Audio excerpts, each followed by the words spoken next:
Sunset Rubdown, always happy to explode album review. Let's chat about it. Hey friends, what's going on? John here from What's Spinning. Here tonight to chat about this sort of comeback album from Sunset Rubdown, art rock band out of Montreal, the side project of Spencer Krug of Wolf Parade fame. And my thoughts on Spencer's stuff under the Sunset Rubdown moniker have kind of done a complete 180 over the years. In their early days, or when it was just Spencer's bedroom recordings with albums like Snake's Got a Haircut and their self-titled EP, I just wasn't drinking the Kool-Aid. I mean, from everything from Spencer's very awkward lo-fi production to the awkward performances on these cuts, this seemed to me more like a passion project and just ideas that weren't finished. But with the release of Shut Up I Am Dreaming, I actually began coming around to their sound quite a bit. The production for one thing. Instantly Sunset Rubdown went from Spencer's bathroom, it sounded like, to this very colorful, lavish palette. The ideas actually went somewhere too. Not only that, but instantly this sounded like a vessel for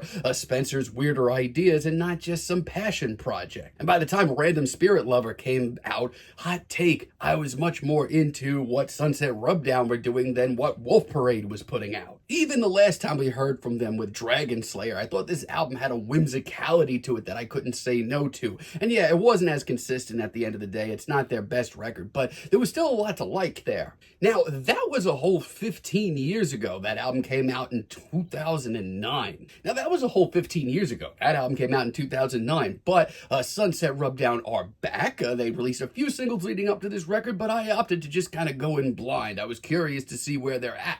And for the most part, all seems well in the world of Sunset Rubdown. All right early on the album. Love this cut to pieces. This is a left field experimental indie track with some art rock twists. Sounds like a Sunset Rubdown track. But it's also pretty welcoming, and as this track winds along, Spencer does a really great job of keeping it inviting. This track also has just a very vast feeling. Some of the smaller details are just really impressive. I feel like cuts like this have a lot of replay value. Also, really love the dual vocal work on this. Honestly, I can't help but get lost in it. It's a really good track. Also, Candles, one of my favorite deep cuts. I love how quirky and playful this is in their own way. Production-wise, once again, this is just a very good-sounding cut. The synths, especially on this track, just sound awesome. It's probably the closest thing that we're going to get here to a fun track, but I do really enjoy it. Also, once again, the little details really stand out and give this track a ton of replay value. Snowball, on the other hand, is another really great deep cut. This one brings a sort of pomp and circumstance to this album. A little drama, a little elegance. It's pensive and it's classy, and at first I didn't really know if I liked it or not.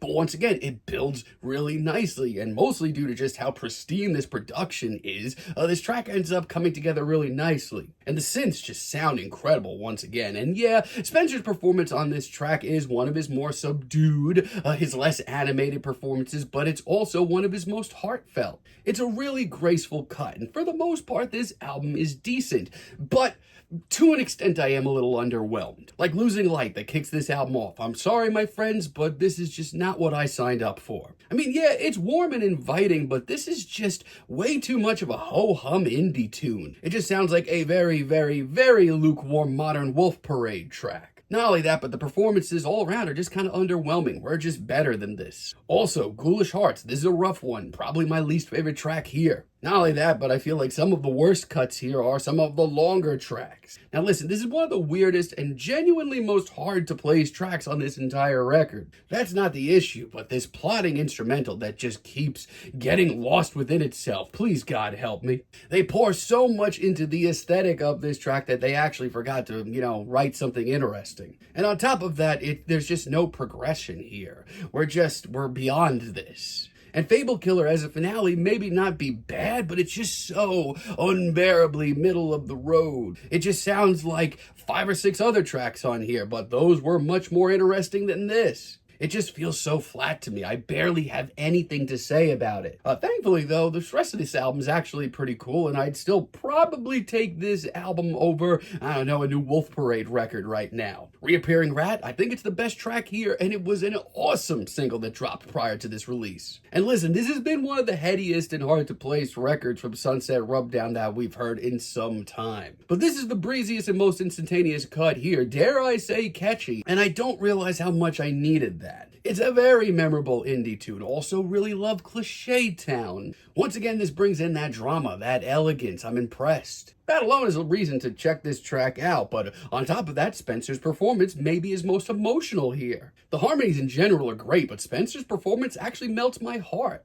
It's a must listen, as is Worm. I mean, this is a sound that I've always loved from Sunset Rubdown. It's a little headier, it's a little bulkier, those synths are a little more muscular. It's one of the hazier, more kaleidoscopic tracks here, but the way that this track builds gives me the chills, layer after layer. And yeah, it does get a little campy at times, mostly due to the vocals. It's some of the eerier and weirder vocal performances we've got from this album, but they come off really nice. For the most part, it's a very decent return from Sunset Rubdown. It's certainly not as good as some of their early records, but it's also some of the better art rock that I've heard this year. I just wish it was a little bit longer and a little bit more consistent, because when this album gets a little sleepy, trust me, you're going to want to grab your coffee. But for now, I'm feeling a strong 6, but let me know what you all think down below. If you like the video, be sure to give us a like, give us a subscribe, and let me know down below what you would like for me to chat about in the future. And until next time, have a great day, friends.